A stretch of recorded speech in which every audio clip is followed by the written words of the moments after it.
Narito ang mga balita sa araw na ito. Tanker truck, sumabog. 48 patay. Hindi bababa sa 48 tao ang namatay noong linggo sa isang pagsabog ng fuel tanker truck matapos itong makabangga ng ibang sasakyan sa North Central Nigeria ayon sa Disaster Management Agency ng Estado. Iniulat ng State Emergency Management Agency sa North Central Niger na bumangga ang fuel truck sa isang truck na may mga pasahero at hayop na baka. Kasama ring naapektuhan sa aksidente ang ilang iba pang mga sasakyan. Sinabi naman ng tagapagsalita na si Hussaini Ibrahim na 48 ang namatay at patuloy na nagtatrabaho ang mga opisyal upang linisin ang lugar ng aksidente. Ngayon naman ay dumako tayo sa balitang showbiz. Jessie, ibinunyag na muntik nang layasan si Luis.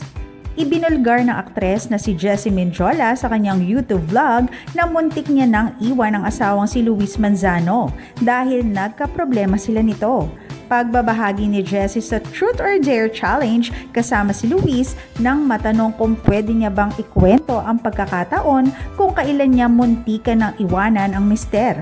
Naging honest ang aktres sa naging sagot nito.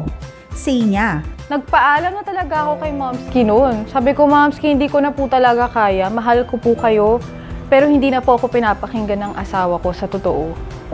Yung truth, na the truth will set you free. Yung talagang magbibigay sa kanya ng kaliwanagan. Hindi siya nakikinig sa akin. So si Momski, sinasabi niya na, "Nako Jess, kumapit ka pa kasi nagsimula pa lang kayo, kakakasal nyo lang, ganyan-ganyan." Tapos finally, after a few days, nung nagpapaalam na ako kay Momski, nagising siya sa katotohanan. It wasn't easy. Gradual na nangyari na nakakalas siya sa mga taong yun. inalala pa ni Jessie kung gaano kabigat para sa kanya ang mga panahong iyon. Ramdam daw kasi talaga niyang gusto na lang niyang iwan si Luis, ngunit kasal sila. Maraming netizens naman ang nakarelate sa ibinahagi ng aktres sa kanyang vlog. Normal daw kasing magkaramdam ng pagod lalo pa kung may katigasan talaga ang ulo ng partner. Natuwa rin ng madlang people na nalagpasan ng dalawa ang bahaging iyon ng kanilang relasyon. At narito naman ang mga balita sa ating bansa. Kibuloy, bilangguna sa Kamkrame. Ipresenta ang leader ng Kingdom of Jesus Christ na si Pastor Apollo Kibuloy bilang detainee sa isang press conference sa Kamkrame, Quezon City nitong Lunes. Sinabi ng Philippine National Police o PNP noong linggo na sumuko si Kibuloy matapos bigyan ng ultimatum na mag-surrender sa loob ng 24 oras. Ayon kay PNP spokesperson Police Colonel Jean Fajardo, papasukin ng mga otoridad ang isang gusali sa compound ng KOJC sa Davao City kung hindi sumuko si Kibuloy. Nagsimulang negosasyon bandang 1:30 ng hapon noong linggo.